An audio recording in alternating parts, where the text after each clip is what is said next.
Assalomu alaykum aziz do'stlar.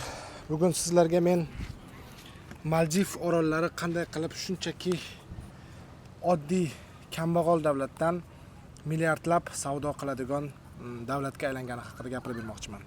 Demak, bu yerda men 5 kun vaqt o'tkazdim va 5 kun ichida men har kuni sotuv haqida ko'plab bilimlarga ega bo'ldim.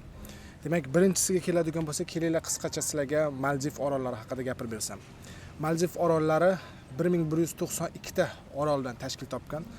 Ulardan faqatgina 200 tasini ichida yashasa bo'ladi. Oldin bu davlat faqatgina baliqchilik bilan shug'ullangan, boshqa hech qanaqa boyligi bo'lmagan. Na nefti bor, na qanaqadir bir resurslari bor. Hech qanday imkoniyatlari yo'q, oddiy davlat bo'lgan. Eslatib o'taman, Maldiv orollari, Maldiv davlati bu 100% islom dini bu yerda. Va mana shu din orqali bular o'zlarini boyligini boshqasini ko'rsatib berishadi. Endi poytaxtga keladigan bo'lsak, Mali, juda ham ko'p eshitgan bo'lsangiz kerak, welcome to Mali degan poytaxti Mali. Undan keyin orollarga uchasiz. O'zbekistondan uchib kelishga taxminan bir 10 soat vaqt ketdim. Birinchi Dubayga uchasiz, Dubaydan keyin 2 soat Dubayga uchadigan bo'lsangiz, Dubaydan keyin bu yoqqa 7 soat, 5 soat atrofida uchasiz. Hindiston orqali kelsa ham bo'ladi. Asosan endi Dubay orqali kelish qulayroq. Endi bu yerga nimaga keldim desangiz, men o'zi doim har xil davlatlarga tashrif buyurib, o'sha davlatlarda sotuvlar qanaqa, ular o'zlarining xizmatlarini qanaqa sotishadi, shuni ko'rmoqchiman va Maldivdan boshlashga qaror qildim. Hindiston haqida ma'lumotlar ham berganman, u haqida ham bor, juda ham ko'p, o'zim ham bu yerda tahsil olganman. Endi Maldivning ham sotuvlarini ko'rmoqchi bo'ldim. Demak, birinchisiga keladigan bo'lsak, Maldiv orollariga o'zi turizm qanaqa boshlandi keladigan bo'lsak, 1972-yilda italiyalik tadbirkorlar mana shu orolda birinchi mehmonxonasini qurishgan va 280 tagina joy bo'lgan. O'sha mehmonxonasini qurib, ular turistlarni jalb qilishni boshladi. Turizm bu yerda rivojlandi. Juda ham tez deb bo'lmaydi, juda ham sekin deb bo'lmaydi, lekin bugungi kunda ko'rsatkichlar bor. 2023-yilni o'ziga mana shu ko'rsatkichlarga keladigan bo'lsak, 3,5 milliard dollar oborot qilishgan 2023-yilni o'ziga. Endi o'tgan yili esa bu yerga 1,8 deyarli 2 million turist tashrif buyurgan. Bu juda ham katta ko'rsatkich.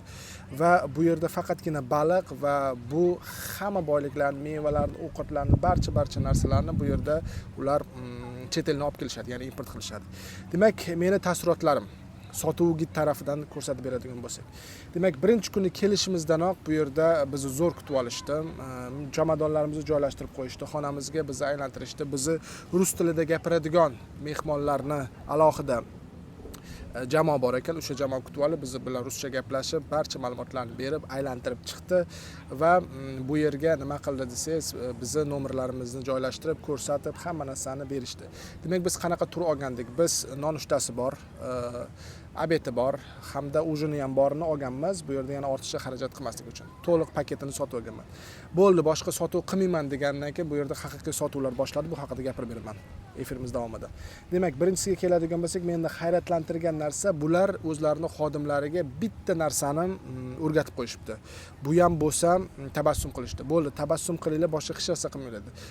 Tanishmi, notanishmi, keldimi, tozalovchisimi, uborishchasimi, hojatxonani tozalovchisimi, resepsiyonmi, kimni ko'radigan bo'lsangiz, hammasi tabassum qilishadi. Darvoqe, sotuvda kuchli sotuvga ega bo'lish uchun o'zi kerak bo'ladigan narsa bu juda ham kuchli jamoa. Bular nima qilishgan Maldivliklar? Zo'r fikr o'ylab topishgan. Bular Bangladeshdan, Hindistondan, Shri-Lankadan xodimlarni chaqirishgan, ularga sotuvni o'rgatishgan. Nimaga ularni deydigan bo'lsangiz, ular o'zi tabiatdan yumshoq insonlar, ular o'zi tabiatdan odamlar bilan tabassum qilishadi va boshqa ko'nikmasi yo'q. Buni men juda ham uzoq vaqtlarni mobaynida kuzatganman. Bularga shunchaki tabassum qilgan, deyishgan, o'rgatishgan bo'ldi. Va bu yerga kelganingizdan keyin har bir inson tabassum qilgandan keyin siz xohlaysizmi, yo'qmi, yana qanaqadir bir xarajatlar qilgingiz kelib qolar ekan. Ikkinchisiga keladigan bo'lsak, kelishingiz bilan siz bu yerda dam oladigan bo'lsangiz, misol uchun basseynlari bor, cho'miladigan joylari bor, shunchaki zagara o'tirgan paytingizda siz oldingizga shunchaki hech qanaqa so'zsiz, skriptsiz shunchaki bitta xodim keladi, nimadir ichasizmi, salqin ichimliklardan ichasizmi? Albatta bunaqa issiq joyda, o'lkada dam olib turgan paytingizda issiq ichimliklar, sovuq, salqin ichimliklar ichgingiz keladi. Va o'sha salqin ichimliklar o'rtacha ko'radigan bo'lsangiz 15, 20, 30 dollar turadi.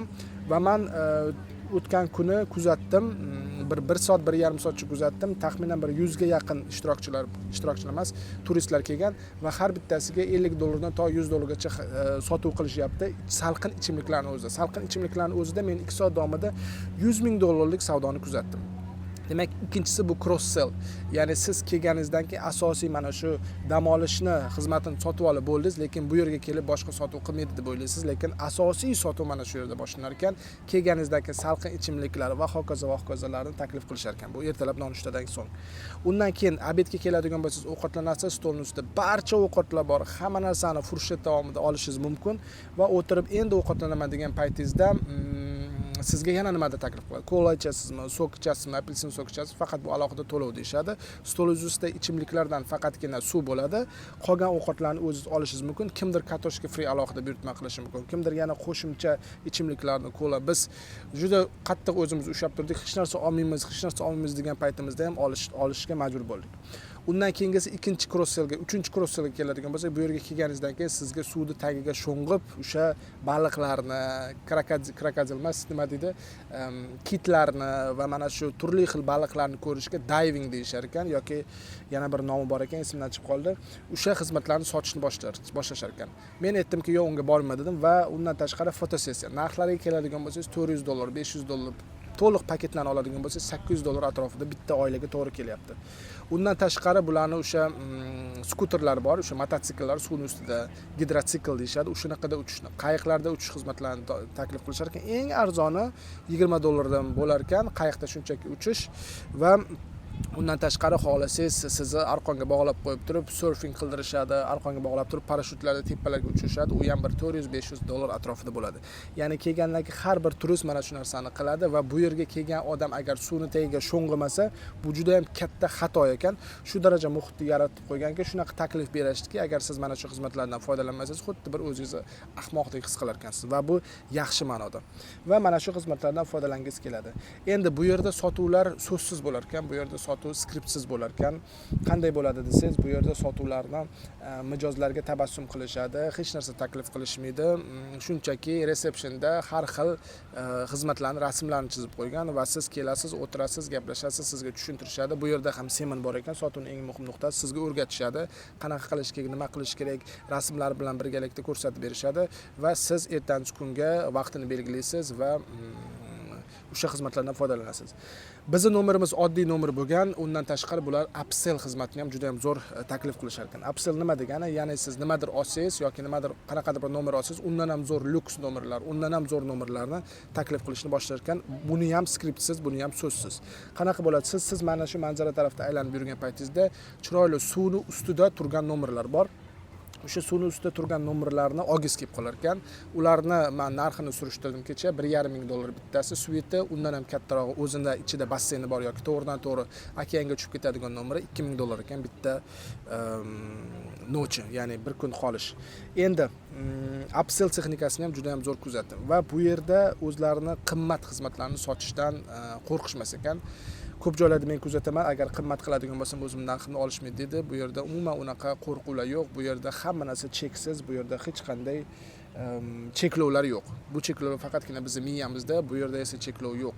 Ya'ni bular mana shu biz yashayotgan rezortimiz, ya'ni biz yashayotgan orolimiz nomi Villa Nautica, ijtimoiy tarmoqlarda qidirishingiz mumkin yoki eski nomi Paradise Resort deb nomlangan va mana shu kurort zonada 282 ta xona bor ekan va o'shandan 62 tasi eng qimmat o'sha $2,000-1,500 suvning ustidagi nomerlar ekan va o'sha nomerlar doim band ekan, bo'shi yo'q ekan. 100% band ekan. Tasavvur qiling, agar 100 ta bo'lganda ham hammasi olingan bo'lardi va ularni ko'plab mijozlar oldindan kelishganda olishar ekan. Yoki nima qilishadi? 2 kun oddiy nomerda, 1 kun o'sha qimmat nomerda yotishadi va xohlaganingizdagi kombinatsiya qilishingiz mumkin. Mana shu narsalarga qoyil qoling. Bu yerda hech qaysi mijoz qimmat demas ekan. Bu yerda hech qaysi mijoz o'ylab ko'raman demas ekan.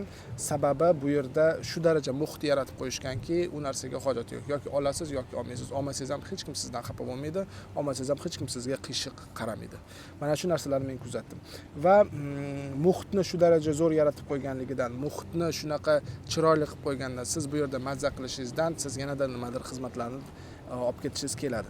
Endi to'lovlariga keladigan bo'lsak, aytaylik siz $5000 ga mana shu rezortni buyurtma qildingiz, biletlar bilan billa, yashash bilan billa, ovqatlar bilan billa oldingiz va $5000 da sizga qanaqadir bir kutuvlaringiz bo'ladi.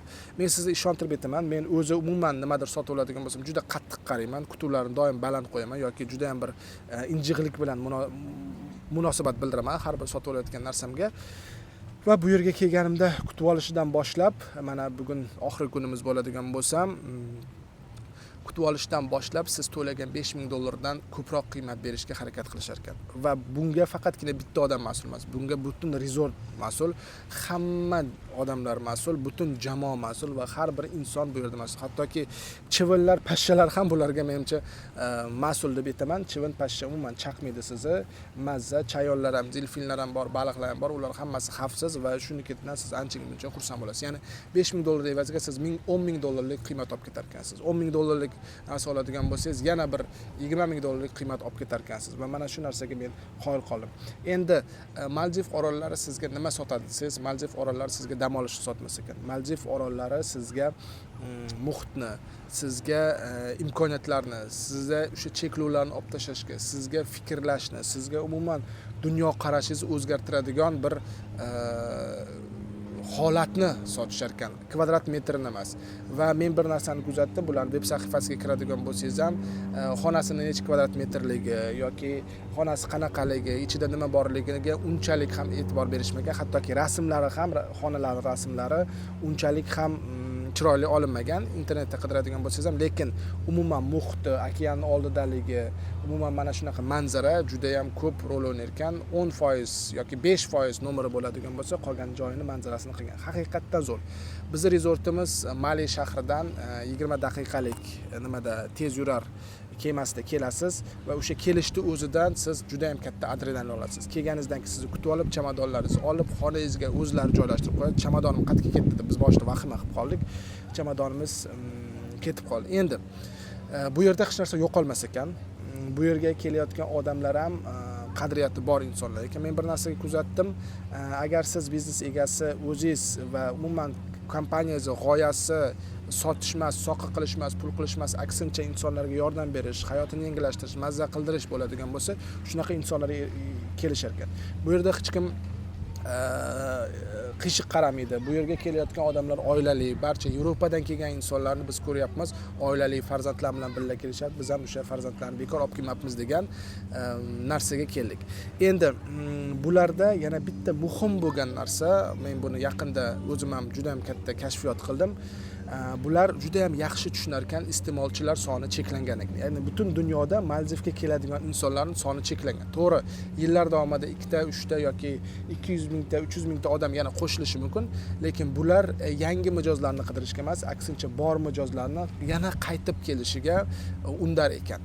Misol uchun o'zimga keladigan bo'lsak, biz shu daraja mazza qildikki, bu yerga endi yangi yilda yana kelamiz, keyingi safar yana farzandlarimizni olib kelamiz, keyingi safar yana mana shu joyga kelamiz, yana mana shu rezortda dam olamiz degan fikrga keldik.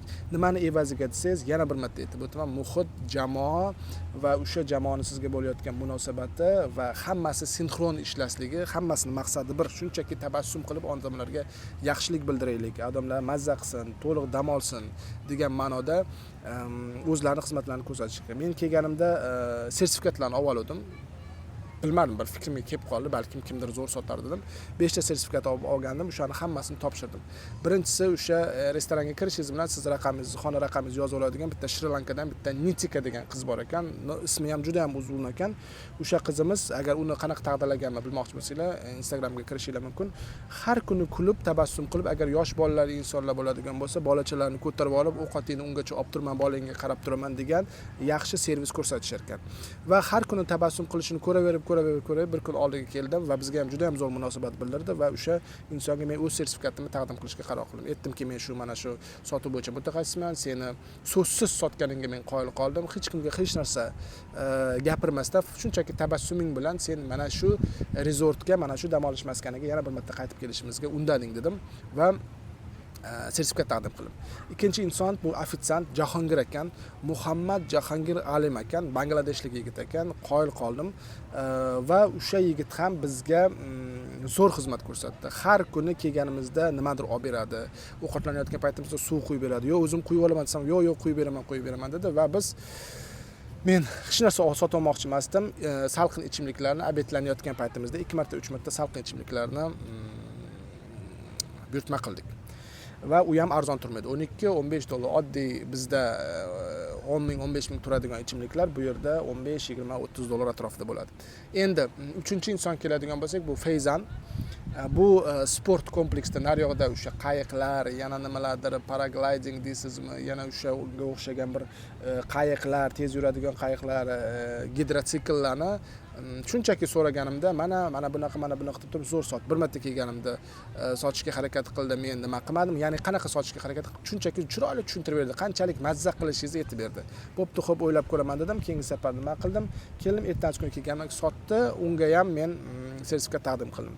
Va bunaqa insonlar ko'p va bizni ularni nimasida, rezortida mamnaqa nimaga o'xshagan, elektrichkaga o'xshagan bir 4 ta g'ildiraklik nima deydi, kichkina mashinachalari bor ekan. O'sha mashinachalarida sizni nomeringizga tashlab qo'yar ekan. Ularga har doim pul berish kerakmi ekan? Siz yo'q, pul berish kerak emas ekan. Ular shunchaki tabassum qilib turishadi. Kimdir bergandi, biz berganimiz yo'q. Va bitta Bangladeshlik yigit ham juda ham zo'r men bilan suhbat qurib ketdi. Bangladesh haqida gapirib berdi. Nimaga Bangladesh mustaqil bo'lgan, qanaqa voqealar bo'lgan, oddiy haydovchini bilimlariga men qoyil qoldim va o'sha insonga ham sertifikatimni taqdim qilishga qaror qildim va haqiqatdan hayratlandim. Qayta sotuv qanchalik bizni savdoyimizda muhimligini. Biz har doim reklama yoqamiz, lead generatsiya qilamiz. Bu zo'r. Lekin cross sell, ya'ni mijozlar bizdan nimadir sotib olgandan keyin ularga qo'shimcha yana nimadir sotishni esdan chiqarib qo'yar ekanmiz. Biz mijozlarimizni sotganimizdan keyin ularni esdan chiqarib qayta bog'lanmas ekanmiz. Bu yerda shu narsani tushundim. Doim bizning mijozlarimizga qayta sotuv qilish kerak. Ular kelgusida yana bizdan qanaqadir bir xizmatlar sotib olish kerak ekan. Chunki yana bir marta eslatib o'taman, mana Maldiv orollari shuni tushunibdi. Maldivga keladigan insonlarni soni, iste'molchilarning soni cheklangan, lekin ularning iste'moli cheksiz. Siz kelganingizdan keyin mana 2025-yil bo'ladigan bo'lsa, aprel oyi bo'ladigan bo'lsa, men endi yangi yilga, dekabrga, yanvarga yana kelishni qaror qildim. Endi tasavvur qiling, shunaqa odamlarda nechta? Yiliga bir marta kelmoqchi bo'lgan odamlar shu daraja bu yerda mazza qilgandan keyin yana bir marta keladi. Endi 100 ta odamdan aytaylik, 50 tasi keladigan, qaytib keladigan bo'lsa, bularga bu qancha arzonga aylanadi? Ya'ni bitta mijoz qancha arzonga aylanadi? Mana shu narsalarni biz kuzatdik va sizlarga ham mana shu Maldivdan aytgan life hacklarim, Maldivda men olgan bilimlarimni o'zingiz biznesingizda qo'llashingizni tavsiya qilaman. Sababi qayta sotuvga urg'u beradigan bo'lsak, qo'shimcha sotuvlarga urg'u beradigan bo'lsak, do продажа deyiladi, cross sell, upselllarga e'tibor beradigan bo'lsak, biz savdoyimizni karra-karraga oshirish mumkin bo'lar ekan. Va biz juda ham ko'p holatlarda CRM ga, mijozni bazasiga, boshqasiga qarab qolamiz. Men bu yerda CRM kuzatmadim. Men bu yerda ular shu daraja zo'r qilib qo'yishganki, muhitni shu daraja zo'r insonlarga munosabat bildiradiki, CRM u yoqda tursa, menimcha CRM ni ham aqli yetmaydi. Bu bilan CRM yomon demoqchi emasman. CRM ni aqli yetmay qoladi va ular yana bir marta mijozlar qaytib keladi va yana bir narsani eslatib o'taman. Ikkinchi kundan boshlab mana shu restorandagi Nitika degan shrilankalik singlimiz 219 ga xonanglarning nomeri deb turib, undan keyin bilib olishdi, eslab qolishdi va bularda doim o'sha mijozlarni eslab qolib, ularga alohida munosabat bildirish va shunchaki samimiy bo'lishni orqali bular savdo qilishar ekan. O'shaning uchun agar siz ham o'z xizmatlaringizni sotmoqchi bo'lsangiz, sotishga harakat qiling, aksincha samimiy bo'ling, ularga yordam berishga harakat qiling, ularning hayotini yengillashtirishga harakat qiling. Mana kecha ijtimoiy tarmoqda men Maldivlar haqida ma'lumot bersam, Maldivda u yerda ehtiyoj yo'q bo'lgandan keyin ehtiyoji mana shunaqa baland bo'lib ketadi, majburligidan olishadi dedi. Yo'q, bu yerda hech kim majbur emas nimadir olishga. O'quv kurslariga esa, boshqaga esa biz sotuv qilmasak bo'lmaydi desa. Agar siz ham insonlarning ilmini oshiraman, insonlarga yordam beraman degan maqsadda mijozlar bilan gaplashadigan bo'lsangiz, ular doim sotib oladi. Shuning uchun do'stlar, qayta sotuv, upselling, cross selling, tabassum bu yerda konversiyani menimcha 50% ni tashkil qiladi va tabassum qilmasa, siz qanaqadir o'zingizni boshqacha his qilar ekansiz, sizga doim hamma qiroldek qarashadi. Agar ayol kishi bo'ladigan bo'lsangiz, qirolichadek munosabat qilishadi va hamma narsani taqdim qilishadi. Qoyil qoldim. Nimaga Maldiv deydigan bo'lsangiz, Maldiv dunyodagi eng qimmat va eng mazza qiladigan okeani top toza orollardan dam olish maskanlaridan biri hisoblanadi. Shuning uchun men eng qimmat joydan boshlashga qaror qildim. YouTube'imda yana kuzatadigan bo'lsangiz, yana qaysidir davrlarga chiqadigan bo'lsak, u yerda sotuv madaniyati qanaqa shakllanganligi haqida gapirib beraman. Sizlar bilan Islombek Ibragimov bo'ldi. Bizni kuzatishda davom eting. Yanada yangiliklarni olmoqchi bo'lsangiz, obuna tugmasini bosib qo'ying.